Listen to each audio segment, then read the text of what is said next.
A very good afternoon to you and welcome to Prime Media Studios. My name is Moses. Good afternoon, good morning, and good evening, wherever you are in the world. Welcome to Prime Media Studios Headline.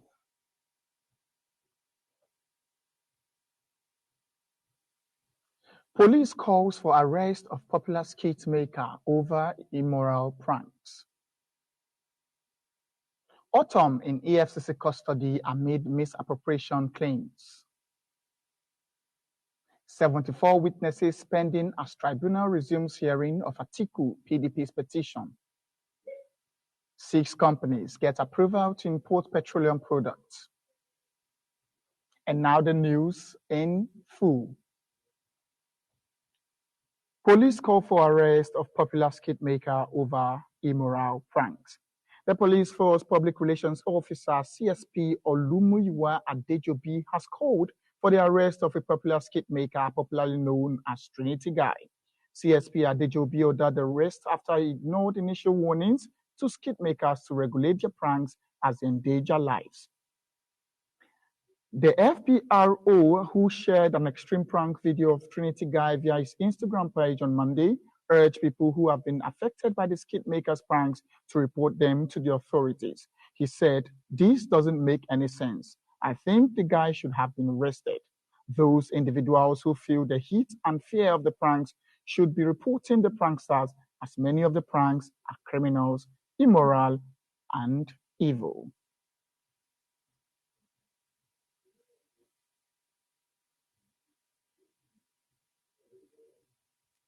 Autumn in EFCC custody amid misappropriation claims.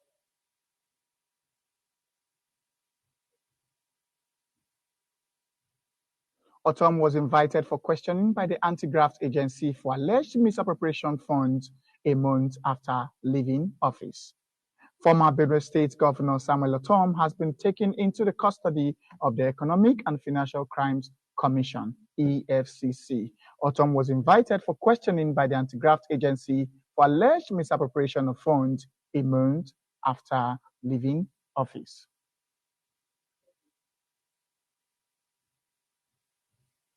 "74 witnesses pending as tribunal resumes hearing of Atiku and PDP's petition." The People's Democratic Party, PDP, and its candidates in the 2023 general election, Atiku Abubakar, still have 74 more witnesses to call to testify at the presidential elections petitions tribunal, PEPT, in Abuja, the nation's capital. Out of the 100 witnesses expected to be called by the opposition party to prove its case, 26 witnesses have so far been examined. Following the emergence of the then candidate of the All Progressives Congress, APC, Bola Tinubu, as Nigeria's president, the PDP challenged the outcome of the February 25th presidential election. Runner-up Abubakar, a former vice president, is one of the aggrieved parties before the tribunal, asking the court to nullify Tinubu's victory. Others include the Labour Party and its presidential candidate Peter Obi, who came third in the keenly contested election. On May 20th, the PDP candidate had indicated his plan to call no more than 100 witnesses to the Presidential Election Petitions Tribunal. Counsel of the petitioners, Chris Uche, told the court that all the parties had met, considered and agreed on the number of witnesses, duration, and examination of witnesses. Uche added that though the new time given them to call the witnesses is 7 weeks, they would need 3 weeks since the issues were getting narrower. However, a month after, the main opposition party has so far called 26 witnesses to prove its case. In the coming days, the party is scheduled to call 74 more witnesses and in its legal quest to sack Tinubu as Nigeria's president. On Tuesday, the court resumed the hearing of the PDP's petition. 6 companies to get approval to import petroleum products. The federal government on Monday said 6 new companies have received approval to import petroleum products into Nigeria.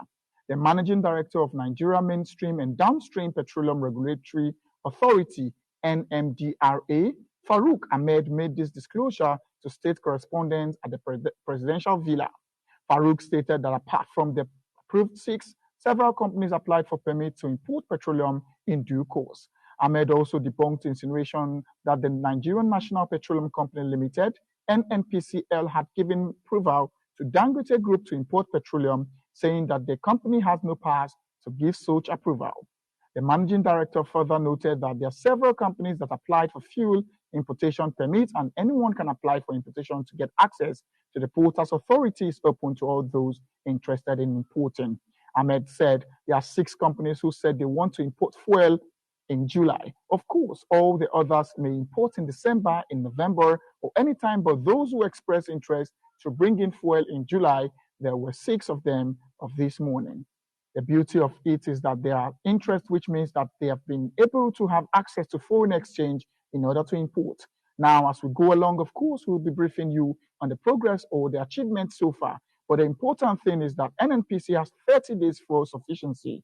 So we do not anticipate any gap in supply or distribution.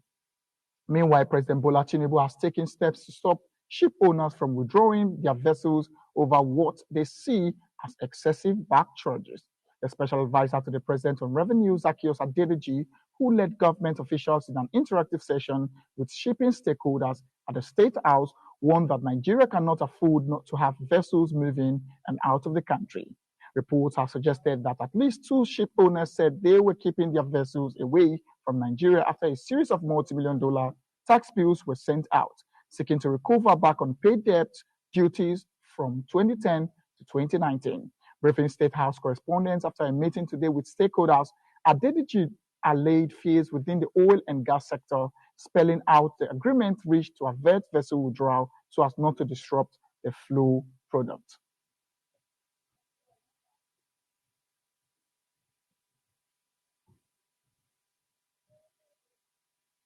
And that's the news at the hour. Join us in the next hour for more news. If you have not subscribed to our channels, please do so to subscribe on all our social media platforms and turn on the notifications so that you get notified whenever we come online. Thank you so much for staying with us. I'm Moses Mabizi. Goodbye.